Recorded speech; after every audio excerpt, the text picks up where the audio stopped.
Bonjour à tous. Aujourd'hui, nous sommes le vendredi 29 août 2025 et notre ami Dmitry Orlov est de retour parmi nous.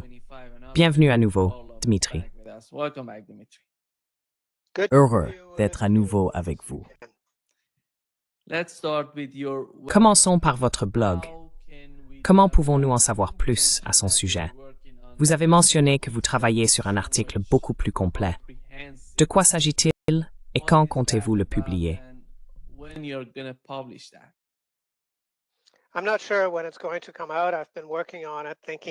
Je ne sais pas encore quand cela va sortir. J'y travaille et j'y réfléchis depuis un moment. Il s'agit de la fin de la Pax Americana et du possible début positif de la Pax Russica, qui a été annoncé lors de la réunion en Alaska. Un passage de relais, si l'on veut. J'espère pouvoir le terminer cette semaine. Et comment les gens peuvent-ils lire cela? Allez sur l'URL affichée à l'écran et rejoignez-nous au niveau de soutien de votre choix. Il y a une option peu coûteuse appelée Petite Monnaie si vous n'avez pas beaucoup d'argent. Rejoignez le club et vous aurez alors accès à tout ce que j'écris, ce qui est assez conséquent.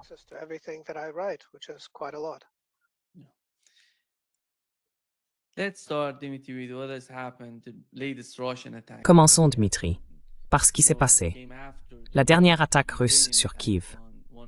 Elle est survenue après l'attaque ukrainienne contre l'une des raffineries de pétrole les plus importantes du sud de la Russie. Quelle était la raison de cette attaque contre Kiev? Était-ce une sorte de réponse à Kiev? Ou bien un message adressé à ceux en Europe qui parlent de construire une usine de drones ou qui souhaitent d'une manière ou d'une autre produire des armes en Ukraine?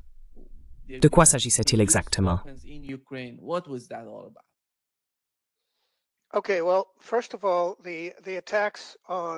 D'accord. Tout d'abord, les attaques contre les raffineries de pétrole en Russie menées par le régime de Kiev n'ont pas vraiment eu beaucoup d'impact. J'ai parcouru environ 10 000 kilomètres à travers toute la Russie cet été. Je n'ai jamais trouvé une station-service à court de carburant. Et la semaine dernière, les prix ont même baissé. Il n'y a donc pas vraiment de problème de raffinage en Russie. Le régime de Kiev n'a pas réussi à provoquer de perturbations majeures. C'est juste une gêne. Maintenant, ces drones que les Ukrainiens ont réussi à assembler sont du niveau des avions de la Première Guerre mondiale. Ce sont le genre d'appareils qui auraient volé pendant la Première Guerre mondiale. Pas beaucoup mieux. Facile à abattre. Et il y en a entre 50 et 100 qui sont abattus chaque nuit. Et les certains problèmes d'un impertinent d'ester hauxmal, d'aids de hempoi.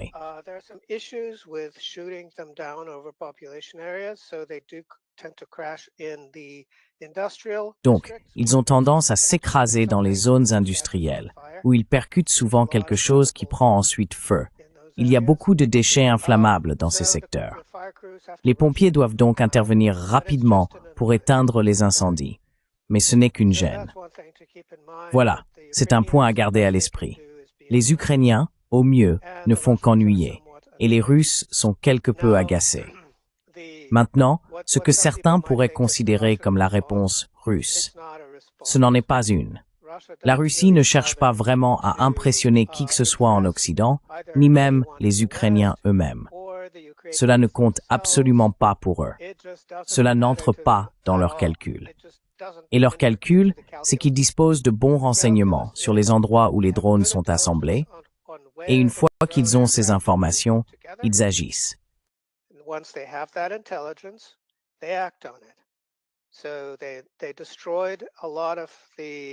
Ils ont donc détruit beaucoup d'usines, de nombreux espaces où ces drones sont assemblés, lancés, stockés, ou encore où les composants sont entreposés. Tout cela est parti en flammes. Les Ukrainiens ont essayé d'abattre certaines des choses que les Russes leur lançaient, sans succès, et certains des missiles de défense aérienne ont touché des immeubles d'habitation. Et bien sûr, cela a été attribué aux Russes. Mais c'est le régime de Kiev qui détruit ses propres immeubles, comme d'habitude. Rien de nouveau. Ils continuent à le faire à chaque fois. Leurs équipes de défense aérienne ne sont tout simplement pas très compétentes et elles utilisent du matériel qui n'est pas très performant. Beaucoup de ce matériel est détruit dans le processus. Mais ce qu'il provoque, c'est du tir ami, des dommages collatéraux sur leur propre camp. Et c'est ce qui s'est réellement passé.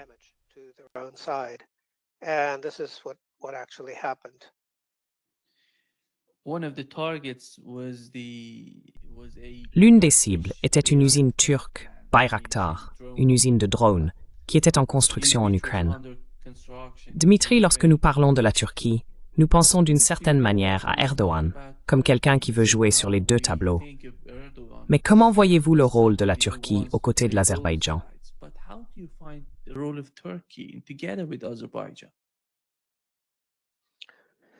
Le rôle dans quoi?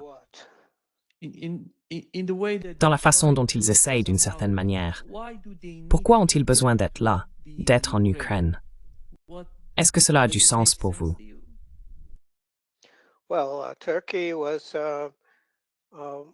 Eh bien, la Turquie jouait en quelque sorte sur les deux tableaux, en obtenant de l'argent grâce à la vente d'armes aux Ukrainiens. Et ces armes se sont révélées inefficaces. Les drones Bayraktar ont joué un rôle limité au début du conflit. En 2022, ils ont été pendant un certain temps considérés comme une sorte d'arme magique. Game changer est le terme idiot que tout le monde essaie d'utiliser. Mais cela n'a rien changé, cela n'a rien bouleversé. Ils se sont révélés plutôt inutiles. Et ils continuent dans cette voie pour une raison quelconque. Je ne sais pas pourquoi, mais ce n'est vraiment pas très significatif.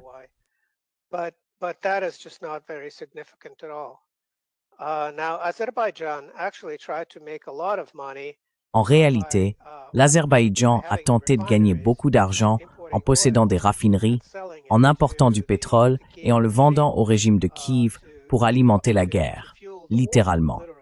Et les Russes ont récemment détruit leurs raffineries, ce qui a fortement contrarié les Azerbaïdjanais. Mais ils ont de nombreuses raisons d'être mécontents à ce stade, et être contrariés ne va pas les aider. Ils sont actuellement en grande difficulté, tant sur le plan politique qu'économique. Et le fait d'être simplement très contrariés et déraisonnables ne leur sera d'aucune utilité. La Russie ne va donc pas permettre que cette concession azerbaïdjanaise au profit du régime de Kiev se poursuive. C'est évident.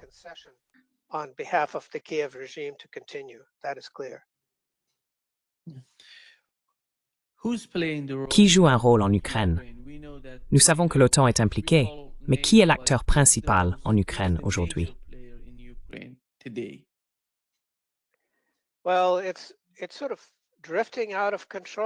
Eh bien, la situation semble un peu hors de contrôle en ce moment. Les Britanniques pensaient avoir Zaloujny prêt à remplacer Zelensky, mais il y a eu cette petite manœuvre où le prétendu cerveau de l'équipe qui aurait fait exploser les gazoducs Nord Stream en utilisant un yacht de plaisance, du matériel de plongée amateur et peut-être quelques petites charges d'explosifs, aurait été lié à Zaloujny. C'est donc une sorte de ruse habile pour écarter Zaloujny de la course, car il se retrouve maintenant dans le collimateur en tant que personne ayant autorisé le sabotage des gazoducs Nord Stream. Il n'y aura donc bientôt plus personne aux commandes à Kiev, car nous savons tous que Zelensky est essentiellement mis à l'écart aux yeux de Trump. Et maintenant, Zaloujny l'est aussi.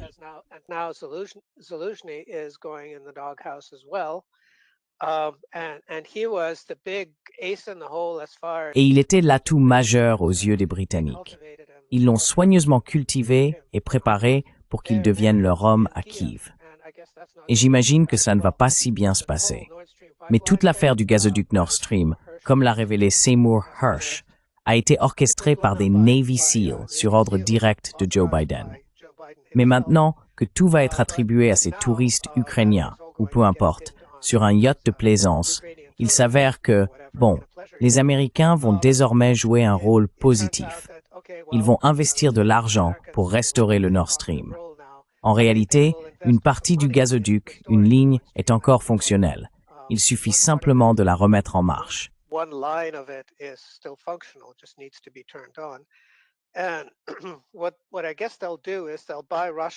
Et ce que je suppose qu'ils feront, c'est acheter du gaz russe à l'entrée du gazoduc et le vendre aux Allemands à la sortie, sans ainsi violer aucune sanction et en ajoutant une petite surtaxe sur les frais de transport, si vous voulez. Dans le monde des affaires, on appelle ça une petite arnaque. Donc cela fait de Trump un petit arnaqueur. Mais c'est un plan ingénieux. C'est comme si vous n'avez pas besoin d'acheter du gaz russe, vous pouvez acheter du gaz américain parce qu'on l'a maintenant renommé. C'est américain. Ce sont des molécules de liberté. Et donc c'est en quelque sorte un plan magnifique, encore une autre façon de plumer les pauvres Allemands, qui restent un territoire occupé par les États-Unis sans aucune souveraineté. Ils feront simplement ce qu'on leur dit.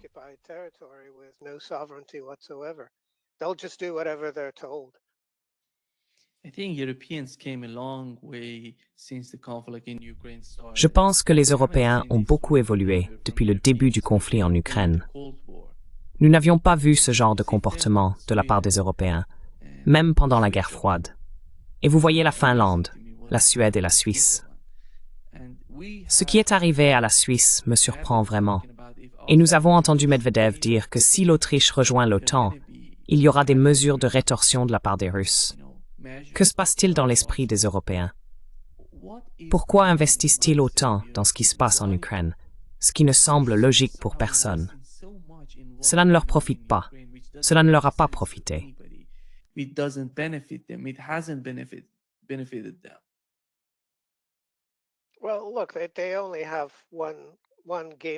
Eh bien, écoutez, ils n'ont plus qu'un seul plan maintenant que l'Amérique quitte l'Europe et en gros dépouille les Européens sur son passage. Il ne leur reste qu'une seule manœuvre, déclarer la guerre à la Russie et se rendre immédiatement. Parce qu'ils savent, à la suite de la Seconde Guerre mondiale, ou du moins ils pensent le savoir, que ce que font les Russes aux nations vaincues, c'est les nourrir, les vêtir, leur construire des hôpitaux et des écoles, et généralement essayer de les amener au niveau mondial au lieu de les punir. Vous savez, c'est quelque chose d'étonnant à propos de la Russie. Les nations qui étaient si anti-russes, y compris la Finlande, qui a construit des camps de concentration en Carélie où de nombreux citoyens russes ont été tués, morts de faim, une fois que tout cela a été terminé, les Russes ont pris certaines mesures pour s'assurer que les nazis finlandais ne dirigeaient plus les choses.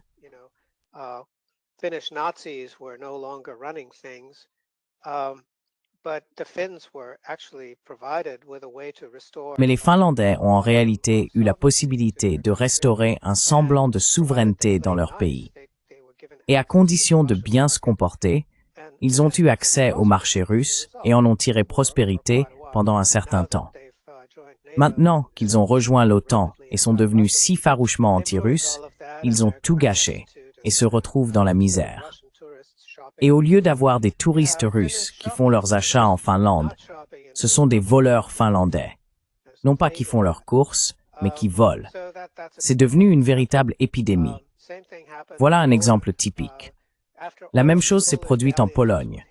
Après toutes les aventures polonaises avec Hitler, Pilsudski, Hitler et tout cela, après que les Russes ont perdu beaucoup de soldats en libérant la Pologne des troupes hitlériennes, la première chose qu'ils ont faite a été d'envoyer beaucoup de nourriture et de médicaments et de travailler à la reconstruction et à l'aide de la Pologne.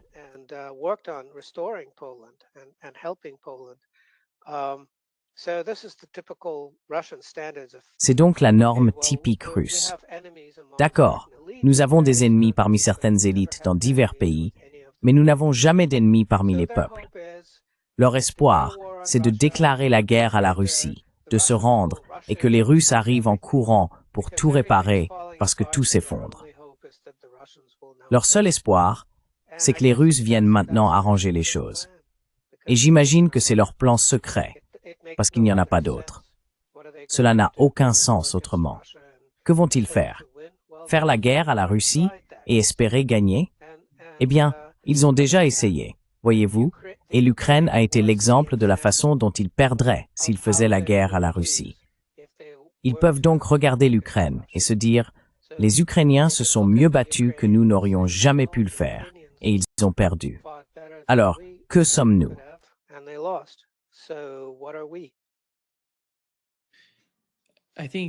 Je pense que le point que vous avez soulevé est très important pour comprendre l'état d'esprit du président russe, du moins et de son administration, semble-t-il.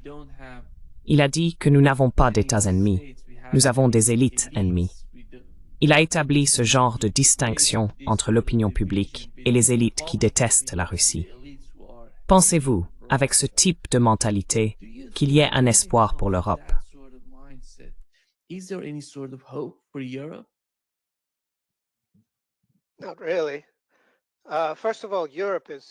Pas vraiment. Tout d'abord, l'Europe est en quelque sorte épuisée en termes de population.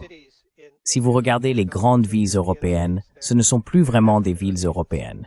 Ce sont des villes africaines ou asiatiques, peuplées de personnes originaires d'Afrique ou d'Asie. Elles ne sont donc plus ce qu'elles étaient autrefois. Deuxièmement, les Russes d'aujourd'hui ne sont plus ceux de l'époque communiste, où l'internationalisme était à la mode parce qu'on enseignait aux gens que l'on construisait le communisme sur toute la planète. Même si le projet a un peu de retard, c'était l'objectif. Libérer la planète entière, rendre tout le monde heureux, instaurer un système juste pour tous. Et les Russes n'adhèrent plus à ce programme, vous comprenez. Ils ne se soucient donc vraiment plus de ce qui se passe en dehors de leurs frontières.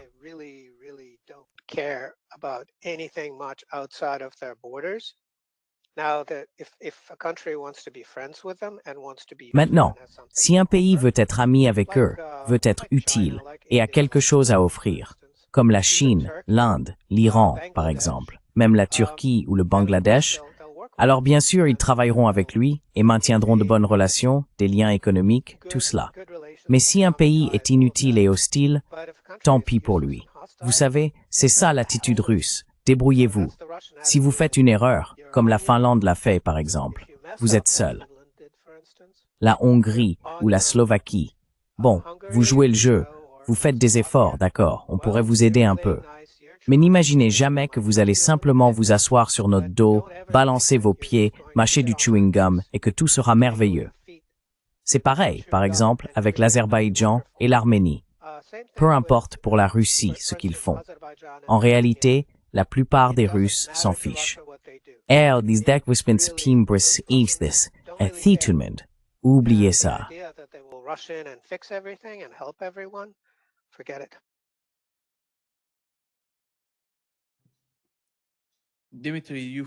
Dmitri, penses-tu que le seul espoir que l'on puisse envisager pour l'Europe serait que les États austro-hongrois, avec la Serbie et d'autres pays mécontents de la situation en Europe, s'unissent?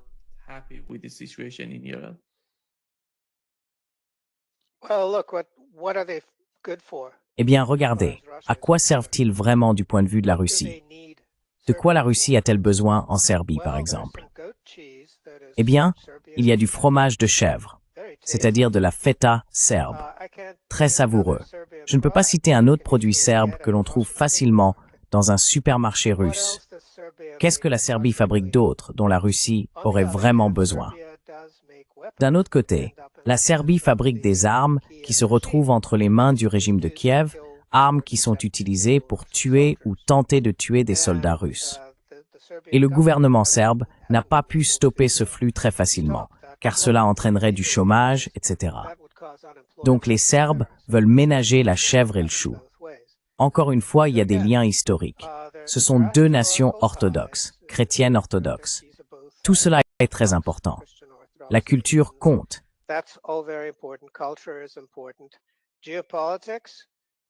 La géopolitique, ce n'est pas si important pour la Russie. Ce n'est pas si essentiel. Je ne pense pas que la Russie prendra beaucoup de risques.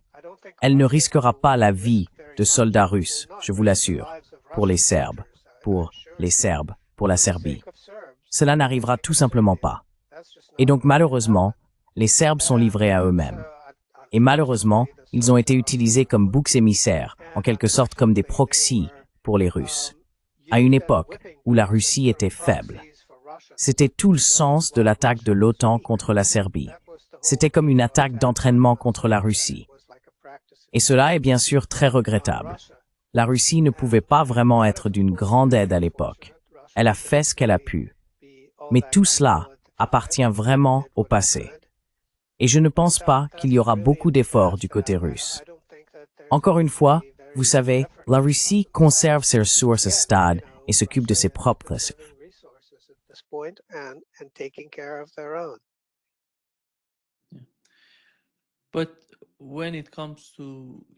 Mais lorsqu'il s'agit de, vous avez mentionné l'Azerbaïdjan et l'Arménie, et nous savons que le gouvernement britannique essaie ou est en train de signer un partenariat stratégique avec l'Arménie. Supposons donc que ce soit le cas. La Russie ne se soucie pas de l'Arménie. Quelle est la principale raison de la présence britannique en Arménie? Que veulent-ils de l'Arménie? Est-ce lié à l'Iran ou est-ce lié à la région?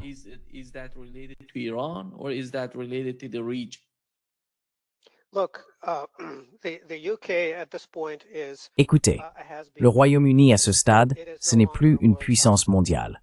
Sur le plan économique, il est mort. Financièrement, il est sur le point d'entrer dans une sorte de tutelle du FMI parce qu'il est fauché. Il n'a plus de forces armées dignes de ce nom. Ces forces armées sont une plaisanterie. Son gouvernement est dirigé par des incompétents absolus et totaux que le peuple lui-même déteste profondément. Trump est plus populaire en Grande-Bretagne que Keir Starmer, et aucun des deux n'est vraiment populaire. Et le pays est en train de s'effondrer, n'est-ce pas? C'est un vrai chaos. Ce qui leur reste, c'est la capacité d'être une nuisance à l'international. Ils ont encore cette tradition de services spéciaux, d'hommes mystérieux qui courent partout dans le monde pour semer le trouble.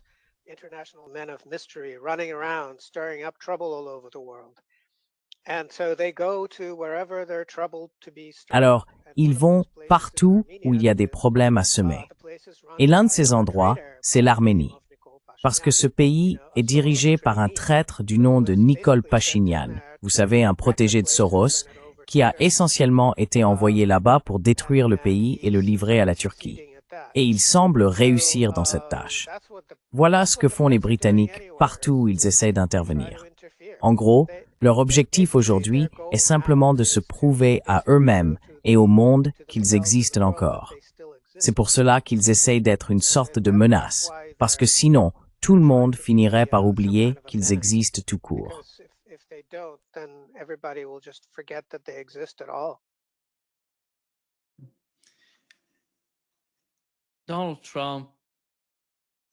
Donald Trump a déclaré que les États-Unis gagnent de l'argent grâce à l'Ukraine. Nous leur envoyons des armes. Nous ne payons pas pour ces armes. Ce sont les Européens qui payent, et nous les envoyons en Ukraine. D'un autre côté, ils font tout. Ils imposent des droits de douane de 50% à l'Inde, parce qu'ils disent que l'Inde profite de la situation en Ukraine. Et comment pouvez-vous défendre cela, alors que vous, le président des États-Unis, dites simplement que nous gagnons de l'argent en vendant des armes aux Européens, et qu'en même temps, vous demandez à l'Inde de sacrifier sa sécurité et son économie au nom de l'Ukraine et d'une guerre par procuration contre la Russie.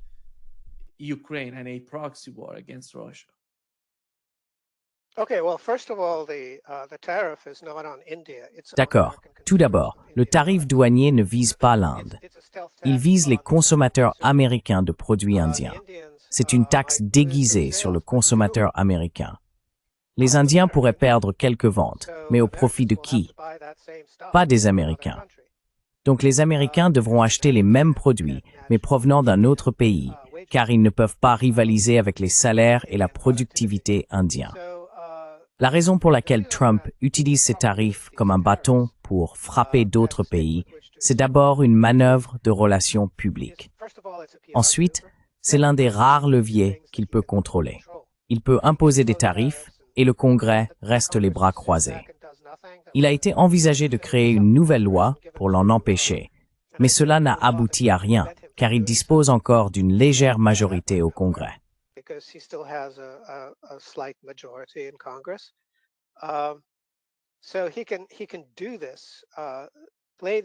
Alors, il peut faire ça, jouer à ces stupides jeux de tarifs. Mais en ce qui concerne la réponse de l'Inde, eh bien, Trump n'y connaît pas grand-chose, n'est-ce pas? Ce n'est qu'un homme d'affaires, un animateur de télé-réalité et un magnat de l'immobilier qui a construit des casinos pas très réussis. Mais il ne connaît pas l'histoire de la libération de l'Inde du joug britannique, Il ne sait rien du boycott des produits britanniques mené par Gandhi. Mais les Indiens s'en souviennent. Les Indiens se souviennent de la marche de Gandhi vers la mer pour ramasser du sel afin de briser la taxe britannique sur le sel, qui touchait les plus pauvres de la population indienne. Il y a eu beaucoup d'autres actions menées par les Indiens, le tissu filé à la main, par exemple.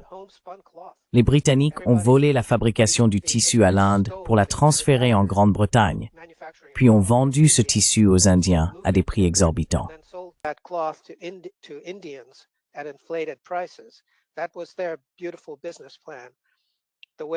C'était leur magnifique plan d'affaires.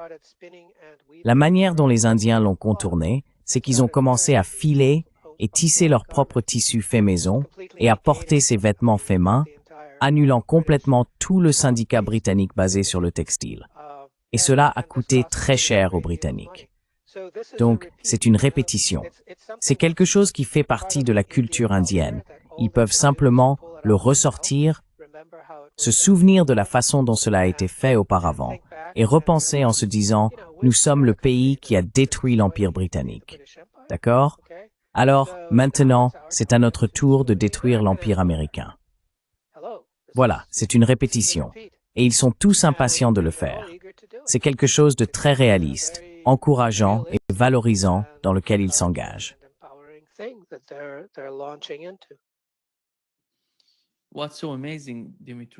Ce qui me frappe, Dimitri, c'est l'universalité géopolitique de ce qui se passe. Après ce qui s'est passé en Ukraine, au début de la guerre, nous avons vu la Russie dire non à l'Occident pour la première fois. Ils essayaient de négocier, de discuter avec l'Occident, puis ils ont dit « Non, non, ça suffit, nous n'allons pas suivre ce qu'ils font ». Et à la suite de cela, on voit non seulement la Russie, mais chaque pays prendre conscience qu'il peut réagir différemment. Il y a certaines limites. Vous savez, les États-Unis ne peuvent pas faire ce qu'ils veulent contre Waterfilling.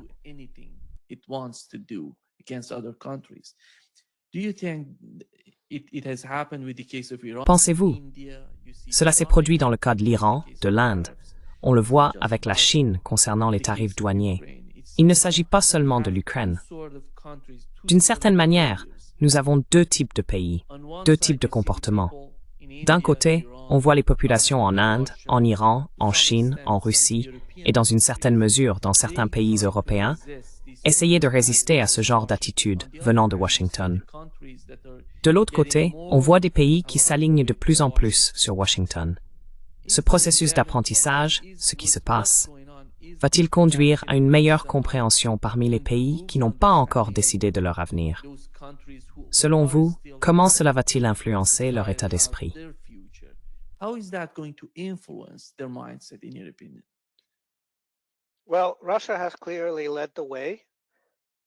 Eh bien, la Russie a clairement montré la voie. Mais maintenant, c'est à peu près tout le monde sauf les nations occupées, les laquais, les vassaux, l'OTAN. Ils n'ont pas le choix. Ils ont essentiellement des troupes américaines stationnées sur leur territoire. Et celui qui stationne ses troupes chez vous, vous dicte votre conduite et peut renverser votre gouvernement, ou même pas le renverser, mais simplement l'annuler. Donc, il y a un certain nombre de pays qui sont juste coincés. Ils sont impuissants. Ils ne peuvent pas résister. Et c'est la majeure partie de l'Europe à ce stade. Et le reste du monde passe simplement à autre chose. L'autre chose, c'est que Trump est en fait utile dans ce processus. Vous savez, ces tarifs erratiques, son générateur de nombres aléatoires, font paraître les États-Unis comme un pays incroyablement stupide et mal géré.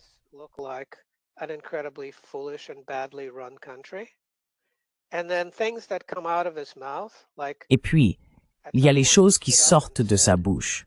Comme, à un moment donné, il s'est levé et a dit devant les caméras et dans un micro que les dirigeants mondiaux, je ne le cite pas mot à mot, mais je pense que c'est à peu près exactement ce qu'il a dit. Les dirigeants mondiaux font la queue pour m'embrasser le derrière. Ce n'est pas un langage diplomatique. La plupart des gens qui atteignent un certain niveau dans leur carrière, où ils sont autorisés à parler publiquement à des représentants d'autres pays, apprennent quelque chose qu'on appelle l'étiquette. Je sais que c'est un choc pour les Américains d'entendre ce mot, parce qu'ils ne l'ont jamais entendu auparavant. Aucun d'eux n'a jamais fréquenté une école qui propose un cours d'étiquette. Ils ont tout simplement aucune idée de ce que c'est. Mais c'est très important. Et là, vous avez ce soi-disant leader du monde libre, ce qui ressemble à une blague aujourd'hui, qui n'a aucune notion d'étiquette, qui parle de dirigeants mondiaux en train de lui embrasser le derrière.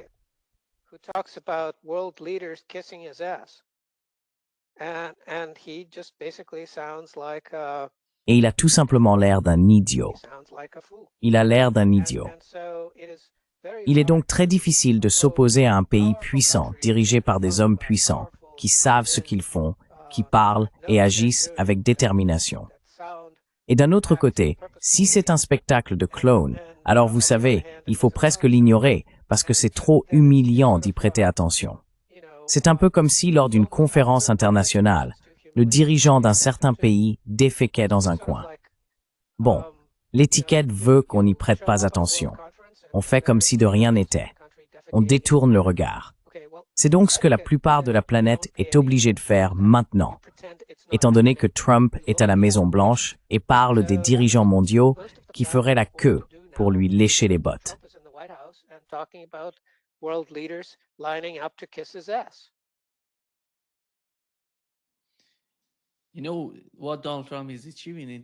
Vous savez, ce que Donald Trump accomplit dans le cas de la Chine et de l'Inde est incroyable, car ces deux pays se rapprochent comme jamais auparavant. Nous n'avons jamais vu une telle proximité auparavant. Et pensez-vous que l'Inde, nous avons déjà parlé de l'Inde, qu'est-ce qui se passe dans l'esprit des Indiens lorsqu'ils voient les États-Unis faire autant d'efforts envers eux? Alors que la vice-présidente des États-Unis a déclaré « Nous ne pouvons pas aller aussi loin contre la Chine, car il y a beaucoup de choses à prendre en compte. Mais quand il s'agit de l'Inde, nous pouvons aller aussi loin. Nous pouvons leur mettre beaucoup de pression. » À votre avis, comment cela va-t-il influencer l'état d'esprit indien?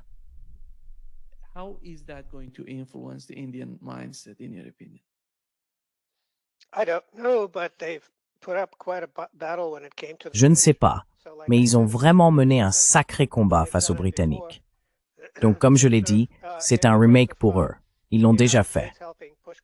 En ce qui concerne les États-Unis qui aideraient à rapprocher des pays, eh bien, c'est plutôt l'inverse. La politique étrangère américaine, pendant longtemps, reposait sur l'idée de creuser un fossé entre l'Union soviétique et la République populaire de Chine, qui étaient très proches, parce que toutes deux étaient des pays communistes. Et ils ont en quelque sorte réussi. Mais en réalité, ce qui s'est passé, c'est qu'un Ukrainien du nom de Khrouchtchev a pris le contrôle du Kremlin et a complètement détruit l'héritage de Staline, ce qui a profondément contrarié la direction chinoise, au point que la Russie ou l'Union soviétique est devenue toxique pour les Chinois.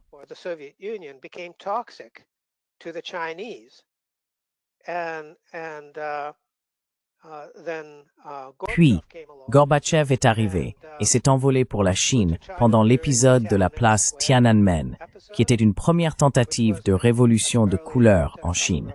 Et il a soutenu la rébellion, ce qui a essentiellement fait de la Russie un paria aux yeux des Chinois. Ce n'est que lorsque Poutine est arrivé au pouvoir, a redressé la situation et s'est débarrassé de toutes les ordures qui s'étaient accumulées entre les deux pays et a tout réglé, que les relations entre la Russie et la Chine sont redevenues normales. Les Américains peuvent donc s'attribuer une certaine part de responsabilité dans la détérioration de la relation entre l'Union soviétique et la RPC. Mais je pense que les Russes se sont vraiment tiré une balle dans le pied, ou plutôt les Ukrainiens, en l'occurrence. Il y a eu une période où il y avait beaucoup d'Ukrainiens au Kremlin, ce qui s'est avéré être un énorme problème.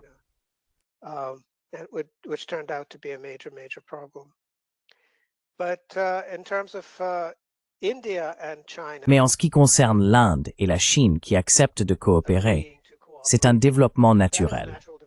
Et je pense qu'à ce stade, il y a une chance qu'ils renforcent leurs relations. La grande question, c'est que ces deux pays sont concurrents à certains égards.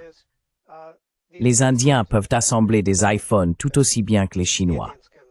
D'un autre côté, ils coopèrent parce que les Indiens qui parlent anglais, beaucoup d'entre eux, sont bien meilleurs pour fournir des services, alors que le service chinois, pour tous les produits manufacturés que la Chine exporte, est assez médiocre. Tout l'équipement et les autres produits fabriqués en Chine qui arrivent, la documentation est médiocre et le service est inexistant. Donc la Chine et l'Inde pourraient très bien travailler ensemble, la Chine fabriquant les produits et l'Inde assurant le support technique. Ce serait une relation formidable et ils devraient vraiment s'y atteler.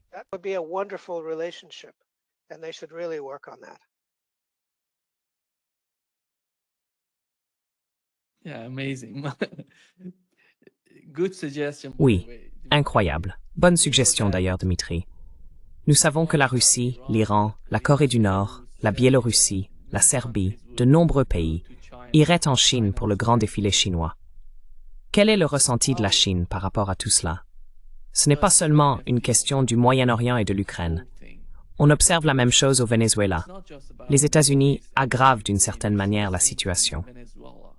Ils essayent de mettre beaucoup de pression sur la présidence vénézuélienne. Comment percevez-vous la façon dont la Chine considère ce qui se passe? How do you see the way that China sees what's going on?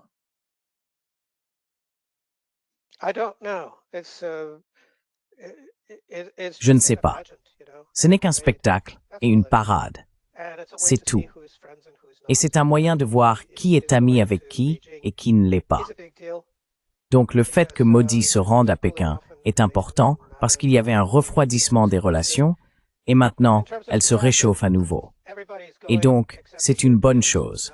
En ce qui concerne le fait que tout le monde y va sauf les Européens, aucun chef d'État européen n'y va, eh bien c'est significatif. C'est significatif. Cela signifie que l'Europe ne fait plus partie du tableau. Finalement, tout le monde, y compris les Européens eux-mêmes, je pense, tout le monde comprend qu'aucun pays européen n'a de souveraineté. Il n'y a plus d'État souverain en Europe. Ils sont tous des vassaux, des laquais et des crypto-colonies.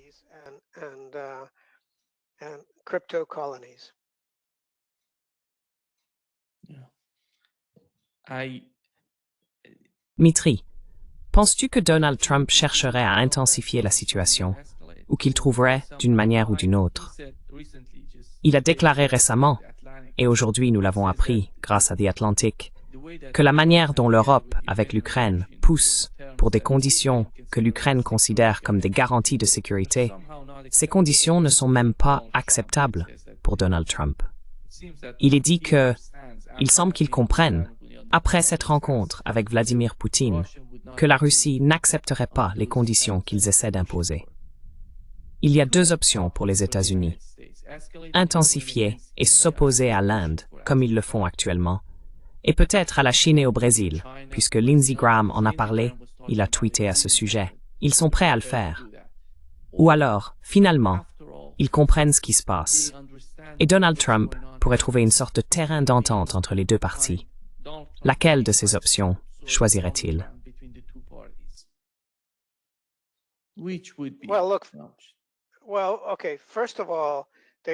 Bon, d'accord. Tout d'abord, j'ai dit plus tôt qu'il existait un jeu à boire où chaque fois que les experts disent « cessez le feu », on boit et on finit complètement ivre sans s'en rendre compte. Eh bien, fini le cessez-le-feu. Ce cliché est usé jusqu'à la corde. Le nouveau, c'est garantie de sécurité. Donc maintenant, chaque fois qu'ils disent « garantie de sécurité », on boit et on finit ivre avant même de s'en apercevoir. Voilà le nouveau jeu à boire. C'est tout. En ce qui concerne qui peut offrir à l'Ukraine, ou à l'ex-Ukraine, ou à ce qu'il en reste, une garantie de sécurité, il n'y a qu'un seul pays au monde qui puisse le faire. C'est la Russie.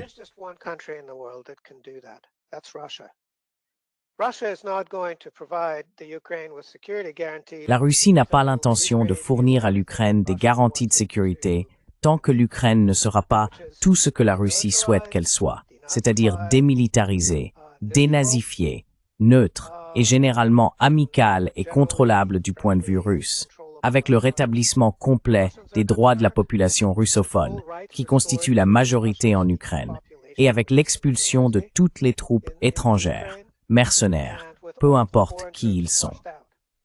Et ce n'est pas de cela que parlent les Européens. Ce n'est pas de cela que parlent les Américains. Donc ce n'est pas un sujet qui mérite d'être discuté.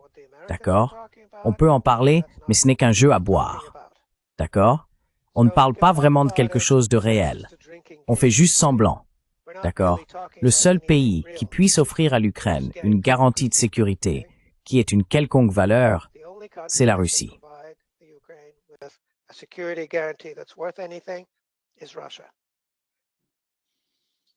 How about Poland, Qu'en est-il de la Pologne, de la Roumanie, de la Hongrie et de ces pays qui, je crois, ont des minorités en Ukraine?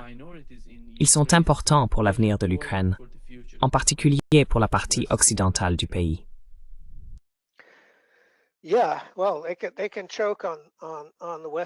Eh bien, ils peuvent s'étouffer avec les régions occidentales de l'ancienne Ukraine.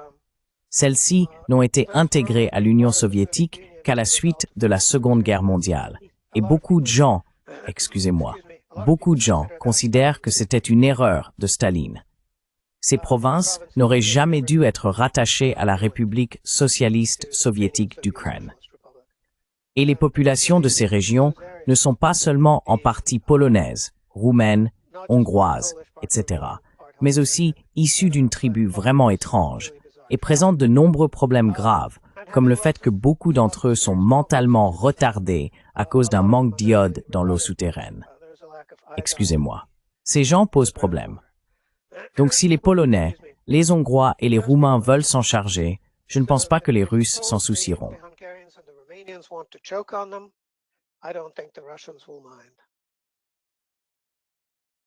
I think, Dimitri, that would be Je pense, Dmitri, que ce serait une initiative très importante si tous ces pays frontaliers de l'Ukraine se réunissaient et discutaient ensemble. Penses-tu que cela pourrait arriver? Ou bien l'influence des États-Unis et de l'OTAN est-elle si forte sur ces pays qu'ils ne seront pas disposés à se rassembler et à dialoguer avec la Russie? they're not going to be in that sort of mindset to come together and talk with Russia.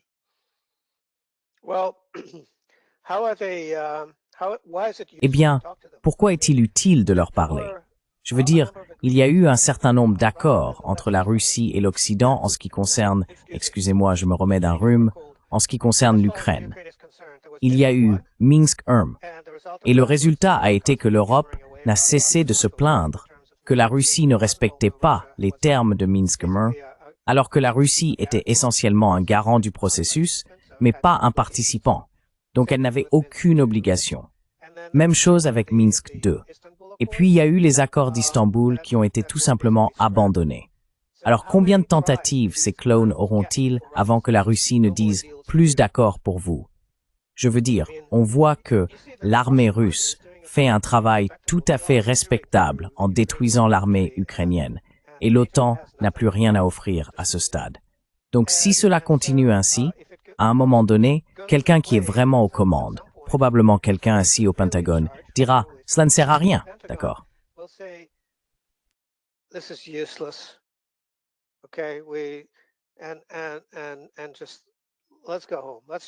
Et voilà, rentrons chez nous. Oublions tout ça. Disons à notre peuple que c'est fini et débarrassons-nous de ces absurdités. Et c'est la direction que ça prend. Parce que vous voyez, on est passé de « nous infligerons à la Russie une défaite stratégique » à « une victoire russe est inacceptable », puis à « voyons qui peut offrir des garanties de sécurité à l'Ukraine ». Quelqu'un? Jamais personne. Et cela ne semble pas se produire. Alors ils marchandent là-dessus. Mais on est aussi passé des États-Unis qui envoyaient beaucoup d'armes et d'argent au régime de Kiev, aux Européens à qui l'on dit qu'ils doivent mettre la main à la poche et envoyer des armes aux Ukrainiens, puis aux Européens qui disent « eh bien, on n'a plus vraiment d'argent. On va bientôt être dans le rouge avec le FMI. On est fauché et on ne peut plus continuer comme ça. »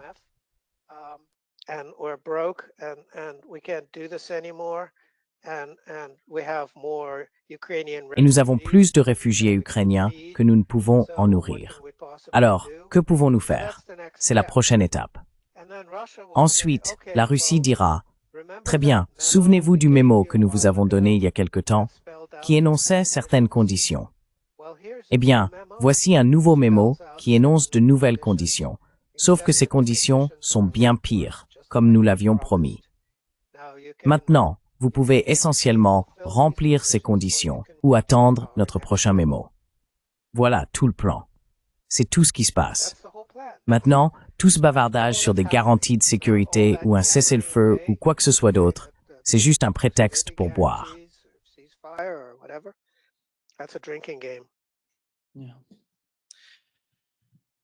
Thank you Oui, so much. merci beaucoup, Dmitri, d'être avec nous aujourd'hui. C'est un grand plaisir. Pleasure, as always. Merci beaucoup. And let Au us revoir. know before Et avant de we go, partir, dites-nous votre site web. your website and L'URL s'affiche à l'écran. Très bien. Veuillez vous y rendre, vous inscrire et rejoindre la discussion. Il y a généralement des échanges très intéressants et animés, et lisez mes articles. C'est ce que je vous recommande vivement. thank you. See you soon, Dimitri. Bye bye. Merci. À bientôt, Dmitri. Merci. D'accord, au revoir.